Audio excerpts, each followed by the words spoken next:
تو اب نہ ہاں بالکل ان کا ریکارڈ ہے ولی خان، اور نہ ہم اپنی کوئی لیڈرشپ بنا سکے، نہ ہم اپنی پارٹی کو کوئی پروجیکٹ کر سکیں. تو وہ بھی ایک ہمارا اگر انالیسز ہم کرتے ہیں تو ایک وجہ یہ بھی تھی ہماری اور کمزوریوں کے علاوہ. ایک کمزوری یا بنا دی گئی یا پتہ نہیں آپ لوگوں میں تھی کہ مذہب کا کارڈ بہت استعمال کیا گیا آپ لوگوں کے خلاف، اور جو کمیونسٹ لوگ تھے جو اپنے آپ کو کلیم کرتے تھے کہ ہم کمیونسٹ ہیں یا کامریڈ کہتے تھے، وہ مذہب کے خلاف بہت زیادہ باتیں کرتے تھے اور وہ بہت کھل کے باتیں کرتے تھے مختلف محفلوں میں. تو یہ آپ نہیں سمجھتے کہ یہ بھی ایک غلطی رہی ہے، کمزوری رہی ہے کمیونسٹ پارٹی کی، کہ ایک تو اپوزٹ پارٹی یعنی جماعت اسلامی جیسی پارٹیوں نے آپ کے خلاف مذہب کارڈ استعمال کیا، اور آپ نے خود بھی اس کو آپ کے لوگوں نے پروموٹ کیا کہ ہاں ہم ایسے ہیں، مذہب کو نہیں مانتے؟ نہیں، سارا اوور آل نہیں کہہ سکتے، انتہا پسندیاں تھی.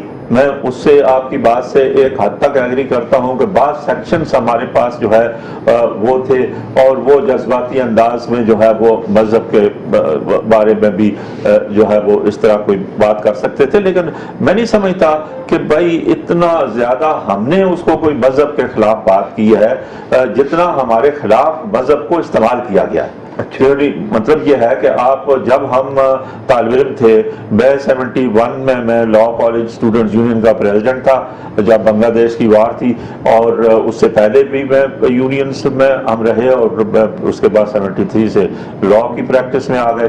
لیکن اس پیریڈ میں آپ دیکھیں کہ جب ہم سوویت یونین کی بات کرتے تھے تو ہمارے جماعت اسلامی والے اور ریلیجس پارٹیز کہتے تھے کہ ہم اس وجہ سے مغرب کی سپورٹ کرتے ہیں کہ وہ مذہب کے ماننے والے تو ہیں، یہ تو مذہبی کو نہیں مانتے جو ہے وہ سوویت یونین رشیا والے کے دور میں یہ بہت ہوا.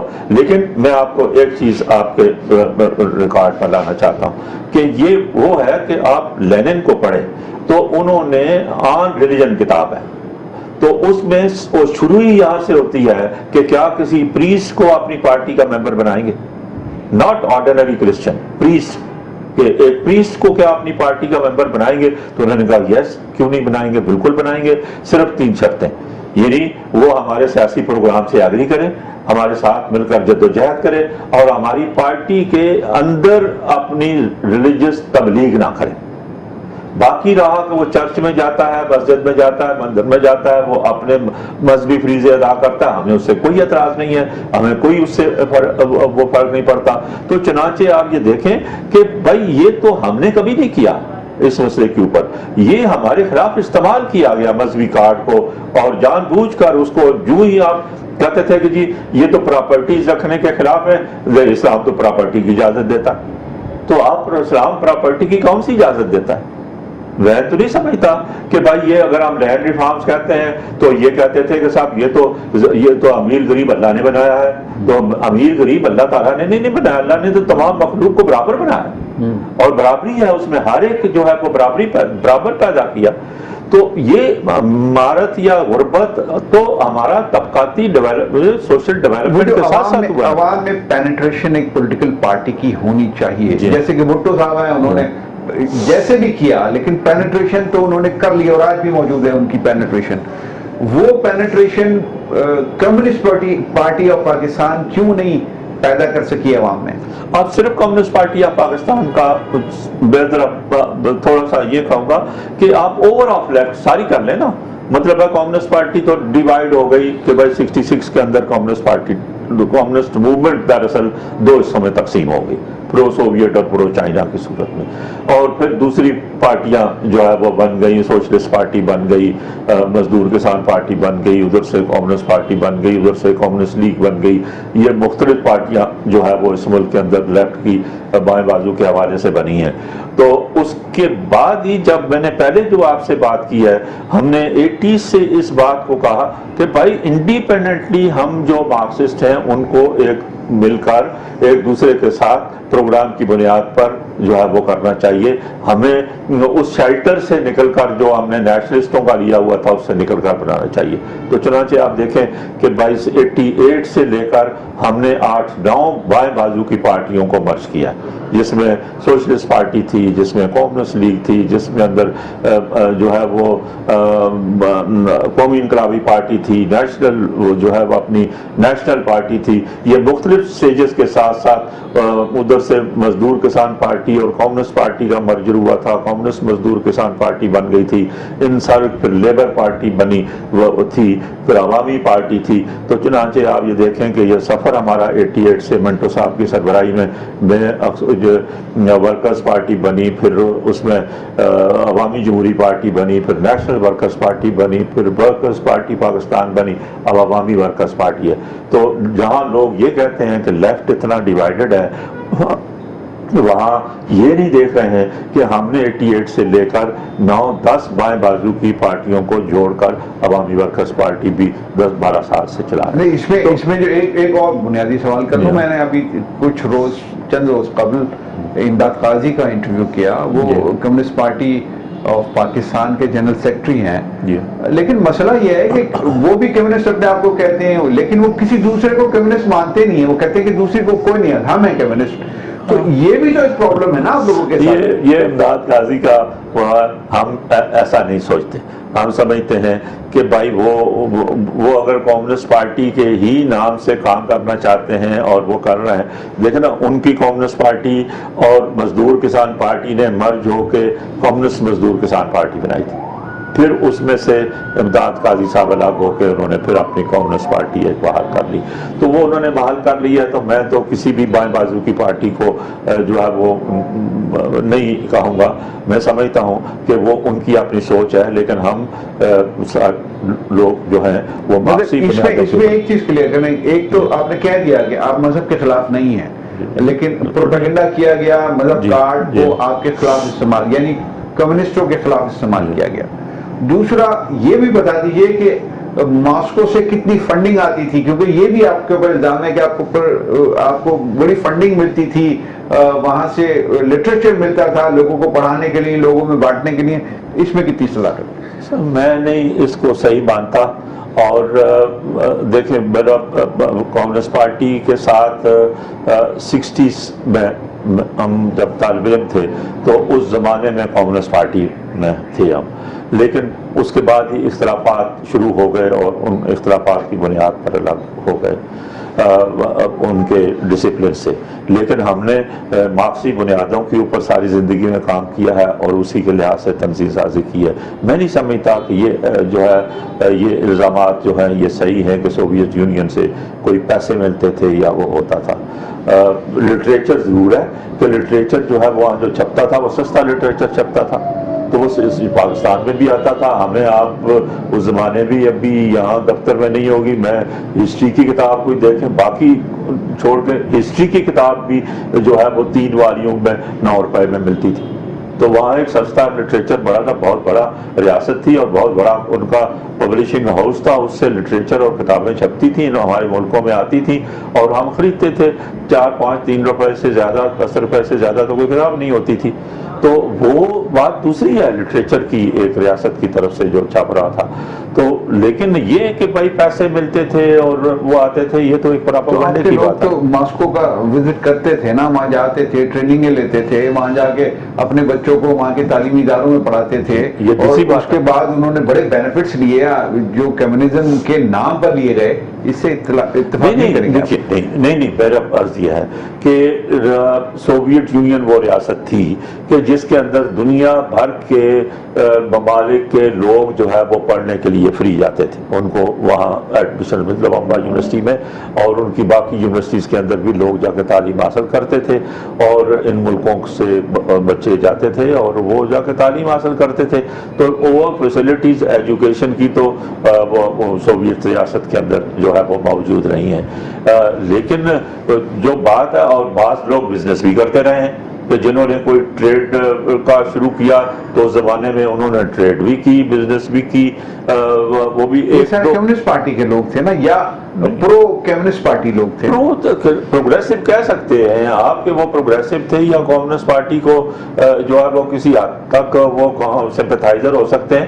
لیکن اگر وہ ٹریڈ اور بزنس وہاں سے کر رہے ہیں تو اس کا یہ تو مطلب نہیں ہے نا کہ وہاں کی کمیونسٹ پارٹی یہاں کی کمیونسٹ پارٹی کو کوئی مدد کر رہی ہے. واپس آ جاتے ہیں پاکستان پر. یہ بتائیے کہ آج کے سینیریو میں کہ جب پاکستان کی معیشت ڈوب چکی ہے اور پاکستان جو ریاست ہے اس کی گرفت سے بہت ساری چیزیں نکل رہی ہیں، اور ریاست کمزور ترین ہوتی نظر آ رہی ہے. اس سینیریو میں آپ کی پولیٹیکل پارٹی کے پاس کیا پروگرام ہے کہ کیسے ملک کو اس دلدل سے نکالا جا سکتا ہے یا بچایا جا سکتا ہے؟ دیکھیے اس ملک کو اس معاشی دلدل سے نکالنے کے لیے اس کے اندر ایک بنیادی اسٹرکچرل چینجز کی ضرورت ہے ملک کے اندر, ملک کی اکانومی میں. اس کا ہم نے ڈاکومنٹس بھی لکھے ہیں. ایسا نہیں ہے کہ ہمارے پاس آلٹرنیٹ پروگرام نہیں ہے.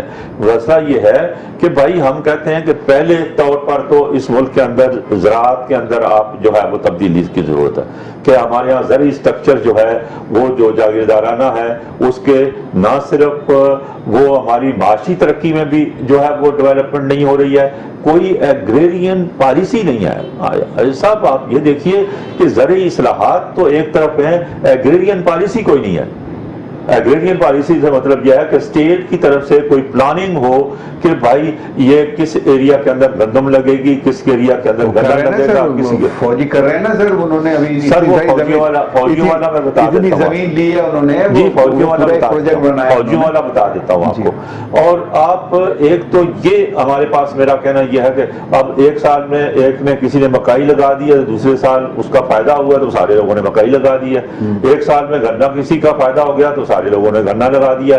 تو اس وجہ سے ہماری ایگریرین اکانومی تو بیٹھ گئی ہے. زرعی ملک ہوتے ہوئے ہم ہر چیز باہر سے, زراعت سے متعلق بھی باہر سے منگاتے ہیں. دوسرا اس کے اندر جو ہے کہ یہ فوجیوں کی الاٹمنٹ ہوئی کہ بھائی جہاں بھی آپ یہ دیکھیں کہ بھائی فوجی جنرلز ہیں, بریگیڈیئرز ہیں, ان کو ڈیفنس کے جو ہے ان کو 100 ایکڑ 200 ایکڑ ان کو آپ نے الاٹمنٹ, وہ گھر بیٹھے بٹھائے جو ہے وہ ہمارے وہ لینڈ لارڈ ہیں, انہوں نے زمین کی شکل بھی نہیں دیکھی, وہ اس کو ٹھیکے پر دے دیتے ہیں 50,000 60,000 ٹھیکہ. ابھی جو پالیسی ہے سر میں اس کی بات, اس پالیسی کے میں آتا ہوں. اس کو جو ہے وہ کارپوریٹ فارمنگ ایکٹ کے تحت انہوں نے کچھ زمینیں یہاں الاٹ کی. اب وہ مڈل ایسٹ کے کچھ کمپنی نے وہاں لیا اور انہوں نے چارہ لگایا, اور چارہ اس کے بعد 3 مہینے میں ہو جاتا ہے تو اس کو تھریش کر کے بنڈل بنایا تو وہی بھیج دیا. اب یہ زراعت ہے کیا؟ اس زراعت کو پلانٹ کہیں کہیں کہ اکانومی ہے ہم بنانا چاہتے ہیں. ابھی 44 لاکھ ایکڑز آف لینڈ ہماری فوج کو انہوں نے الاٹ کر دی ہے, اور فوج جو ہے وہ جا کے بیرونی کمپنیوں کو, ملٹی نیشنلز کو یا ملکی کمپنیوں کو جو آگے سے ٹھیکے پہ دے گی. تو یہ کوئی ملک کی اکانومی تو نہیں ہوگا کہ آئیے ہمارے یہاں فارمنگ کیجئے اور جو بنے آپ لے جائیے. جیسے آپ کی آئی پی پیز ہیں جو آپ نے یہ انڈیپینڈنٹ پاور پروجیکٹس جو بنائے ہیں ان کا سسٹم آپ دیکھ لیں کہ کیا ہے. تو یہ ساری پالیسیز تو وہ ہیں جو ورلڈ IMF کے پلاننگ کے تحت بن رہی. کیا ہوگا ہماری 65% دیہاتی آبادی کا جو لینڈ لیس پیزنٹ ہے, جو کسان ہے, جو ہاری ہے, اس غریب دیہاتی آبادی کی معیشت کیا ہوگی؟ یہ کارپوریٹ فارمنگ جو ہے جو آپ نے ملٹی نیشنلز کو دینا چاہتے ہیں, یہ ہماری جو ہے وہ آپ لوگوں کو جو ہے وہ دیں گے. تو ہونے تو یہ چاہیے تھی کہ بھائی اسٹیٹ فارمنگ ہوتی, کوئی پلاننگ ہوتی جو سرکاری زمینوں کے اوپر اسٹیٹ فارمنگ کر لیں یا کولیکٹیو فارمنگ کر لیں, اسٹیٹ پلاننگ کے تحت کر لیں. جو بڑے زمینداروں کی زمین ہے ان سے لے کے آپ زمین کسانوں میں تقسیم کریں تو تاکہ آپ فوری طور پہ پیسہ آ جائے گا ملک میں. سر پیسہ پہلے آیا ہے, یہ آئی پی پیز کو دیکھ لینا, کیا اس میں انڈیپینڈنٹ پاور پروجیکٹس جو آئے ہیں اس کا آپ نے سسٹم دیکھا نا کہ ان کو انہوں نے کہا کہ بھائی اتنی بجلی ہم پروڈیوس جو ہے وہ کریں, اگر اتنی اگر خرچ نہیں ہوتی تو وہ ہمارا لاس ہوگا تو آپ ہمیں ڈالرز میں پیمنٹ کریں گے. پیسے پورے دیں گے تو پیسے پورے دیں گے اور ڈالرز میں دیں گے آپ, اس میں آپ کنزمپشن آپ کی اس کی ہے یا نہیں ہے.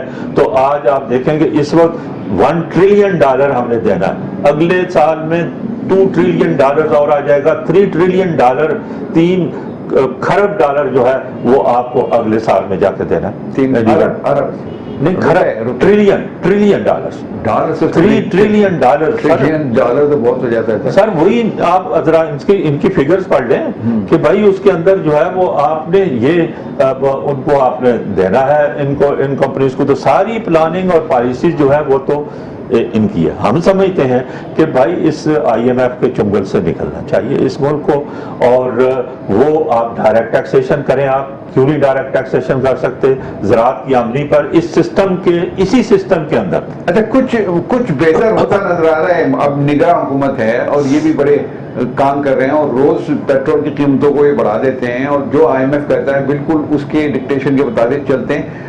اب اس کے بعد بھی آپ سمجھتے ہیں کہ کوئی تبدیلی نہیں آئی؟ کوئی تبدیلی نہیں آ سکتی. مزید ہم کرائسس میں جائیں گے, مزید کرائسس میں جائیں گے. اب آپ دیکھیں نا, ان کا علاج IMF کے پاس پرائیویٹائزیشن ہے. ہم پرائیویٹائزیشن کیا, آپ جو ابھی تک آپ نے کیا ہے اس کے اندر کیا پاکستان کے اندر اکنامکس میں کوئی تبدیلی آئی ہے؟ وہ گھر کا سامان بیچ بیچ کے گھر چلا رہے ہیں نا سر, وہ ہے پالیسی. ساری پالیسیز جو ہے وہ ان کی جو ہے وہ یہ پالیسیز ہیں جس کے تحت چل رہے ہیں. اب آپ دیکھیں کہ بھائی پورا بلوچستان آپ صرف سیٹلڈ ایریا کو چھوڑ دیں, کوئٹہ کا اور پریفریز کا, باقی سارا بلوچستان لے لیں, مالاکنڈ لے لیں, ٹرائبل ایریا لے لیں, وہاں آپ کو ہزاروں کی تعداد میں گاڑیاں نان کسٹم ڈیوٹی پیڈ ملتی ہیں نا. نان کسٹم ڈیوٹی پیڈ سب گاڑیاں مل رہی ہیں. کیسے آ رہی ہیں, کیسے بک رہی ہیں, کیسے لوگ استعمال کر رہے ہیں. آپ ذرا جو ایران بارڈر سے سمگلنگ ٹریڈ ہوتی ہے, ہزاروں ٹرک روز سمگلنگ آتے ہیں, اور ہر پوسٹ کے اوپر 1 لاکھ روپیہ ٹوکن فی دی جاتی ہے, اور وہ آرمی پوسٹ. وہ اس کے پیچھے ریاستی ادارے تھے نا, وہ تو انٹرویو دے دیا نا, شبر زیدی نے انٹرویو دے دیا, اس میں سب بتا دیا اس نے کہ کس طرف سے کہاں میرے کو پریشر آتا. اچھا, اب مجھے بتائیے کہ جو حالات آج کے ہیں, ہم آج کے اس سینیریو میں بات کریں نا, اس میں کوئی بہتری آپ سمجھتے ہیں کہ یہ جو گورنمنٹ ہے, یہ نگراں حکومت ہے, یہ آ گئی ہے, یہ اپنا کام کر رہی ہے, یہ کسی کے کہنے پہ اپنا کام کر رہی ہے, فوج نے اپنی ایک ڈائریکشن طے کر لی ہے, چیف جسٹس پاکستان میں نیا آ گیا. ماضی میں جو چیف جسٹس پہ الزامات لگتے رہے, وہ آپ اس کو بغیر جانتے ہیں کہ وہ صحیح تھے کہ نہیں تھے. مجھے بتائیے, چلیے ہم چیف جسٹس سے شروع کرتے ہیں. نئے چیف جسٹس سے کچھ امیدیں ہیں آپ کی کہ بہتری آئے گی؟ جی, میں یہ بھی شاید آپ کو نہیں پتا ہوا اس صاحب کہ میں جوڈیشل کمیشن آف پاکستان کا ممبر ہوں, اور مجھے تیسری دفعہ جو جوڈیشل کمیشن آف پاکستان ہے, یہ جو 18ویں ترمیم کے تحت قائم ہوا تھا ججز کی اپوائنٹمنٹ کے لیے, ہائی کورٹ کی اور سپریم کورٹ کی اور فیڈرل شریعت کورٹ کی, تو اس کا میں 4 سال پچھلے اس کا ممبر رہا. 2 سال کے لیے اس کی ٹرم ہوتی ہے. تو پاکستان بار کونسل نامینیٹ کرتی ہے ایک نمائندہ بار کا, اس کے اندر اس کمیشن کے اندر ہوتا ہے, جس کے اندر 6 ججز ہیں, اور ایک اٹارنی جنرل ہے, ایک لا منسٹر ہے, ایک بار کا نمائندہ. اور مجھے قاضی خالد بھی تھے غالباً؟ نہیں, قاضی خالد جوڈیشل کمیشن آف پاکستان کے ممبر کبھی نہیں تھے, کیونکہ نہ وہ منسٹر رہے ہیں نہ وہ اٹارنی جنرل رہے. تو اس میں تو اس کے منسٹر تو رہے ہیں وہ نہیں, لا منسٹر پاکستان کے فیڈرل نہیں رہے, فیڈرل لا منسٹر, یہ صوبائی رہے, صوبائی رہے, federal law minister, federal law minister. تو وہ آپ اس کے اندر سب سے بڑا جھگڑا جو ہے, پہلے تو یہ ہے کہ جب 18ویں ترمیم ہوئی تھی تو چونکہ جوڈیشری کے حوالے سے آپ نے پوچھا, تو اس میں 3 یہ پاکستان بار کونسل نے کہا تھا کہ کمیشن ہونا چاہیے جس میں ایکول سٹیک ہولڈرز ہوں, بار کا نمائندہ بھی ہو, جوڈیشری کا بھی ہو, پارلیمنٹ کا بھی ہو, گورنمنٹ کا بھی ہو. وہ بعد میں یہ کمیشن بن گیا جس کو افتخار محمد چودھری صاحب نے اپنی ایک ججمنٹ کے ذریعے سے ججوں کی میجارٹی کر دی کہ وہ 6 ججز ہیں. اب وہ 6 ججز اپنی منمانی کرتے تھے, اور وہ پک اینڈ چوز اپنی مرضی سے. اس کے رولز جو دیکھیں تو کوئی اس کے رولز میں بھی جو 6-7 رولز ہیں, اس کے اندر ساری پاور چیف جسٹس کے پاس ہے. تو ہماری ساری لڑائی جوڈیشل کمیشن کے اندر یہ رہی ہے کہ یہ جو supreme judicial commission of Pakistan کے جو رولز ہیں اس کے اندر کوئی ترمیم کی جائیں, کرائیٹیریاز مقرر کیے جائیں, نیچے جوڈیشری سے کیسے لے کے جائیں گے, ہائی وکیلوں سے کیسے ججوں کو لے کے جائیں گے, سپریم کورٹ میں کیسے لے کے جائیں گے, کوئی کرائیٹیریا نہیں بناتے تھے. اور اب آپ کو امید ہے اب میں سمجھتا ہوں کہ یہ قاضی صاحب نے آئے, اور قاضی صاحب اور 2-3 اور ججز بھی جو ہیں, سردار طارق مسعود صاحب ہیں اور منصور علی شاہ صاحب ہیں, یہ میرے ساتھ ایگری کرتے رہے ہیں رولز کے حوالے سے اور چیزوں کو چینج کرنے کے حوالے سے. تو میں سمجھتا ہوں کسی حد تک تو یہ ہے کہ یہ ہوگا, کیونکہ ابھی میں کل اوتھ ٹیکنگ میں بھی ان کی گیا تھا, اور میری بات بھی ہوئی ججوں سے, تو میں سمجھتا ہوں کہ کسی حد تک یہ رولز وغیرہ کے حوالے سے یا ججوں کی اپوائنٹمنٹ کے حوالے سے تو شاید کچھ بہتری آئے، لیکن اوور آل ملک کے اندر اگر آپ کے اندر ڈیموکریٹک انسٹیٹیوشنز مضبوط نہیں ہیں تو جوڈیشری بھی پریشر میں آ جاتی ہے۔ اگر آپ کے پاس میں آپ سے پوچھنا چاہ رہا ہوں کہ موجودہ چیف جسٹس جو اسٹیبلشمنٹ کے خلاف اب فیصلے دیتے رہے ہیں اور بڑے بولڈ فیصلے انہوں نے ماضی میں دیے ہیں، جس کا انہوں نے بھگتان بھی بھگتا ہے، جس کی انہوں نے مطلب قیمت بھی ادا کی ہے، اب آپ سمجھتے ہیں کہ وہ اسی طرح کا کوئی رویہ اختیار کریں؟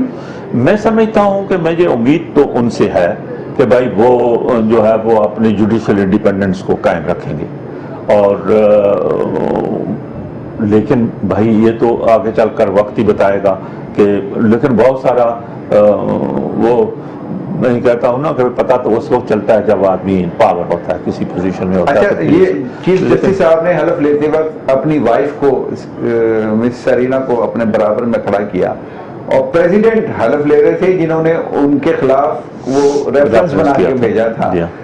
آپ سمجھتے ہیں کہ بھرپور میسج تھا پریزیڈنٹ کے لیے؟ میں سمجھتا ہوں یہ نہ صرف پریزیڈنٹ کے لیے بلکہ ایک بہت بڑا میں سمجھتا ہوں کہ پروگریسو قدم ہے جو انہوں نے اٹھایا کہ انہوں نے وائف کو ساتھ کھڑا کیا۔ یہ کئی ایک میسیجز دیتا ہے، نہ صرف پریزیڈنٹ صاحب کے لیے یا ان لوگوں کے لیے میسیج ہے جنہوں نے ان کے ساتھ اور ان کی بیگم کے ساتھ فیملی کے ساتھ آئی اٹینڈنس کی تھی، بلکہ اوور آل ملک کے اندر خواتین کے حوالے سے ایک میسیج ہے ایکوالٹی کا، برابری کا، اپ سچ کا، کہ وہ جو ان کے ساتھ انہوں نے اسٹرگل کی اور ساتھ ان کے سفر کیا اور اس کو انہوں نے دوسرا ان کو اسٹیج پر لا کے کھڑا کر کے انہوں نے یہ میسیج دیا کو کی ڈیولپمنٹ کا، اپ سچ کا اور ایکوالٹی کا۔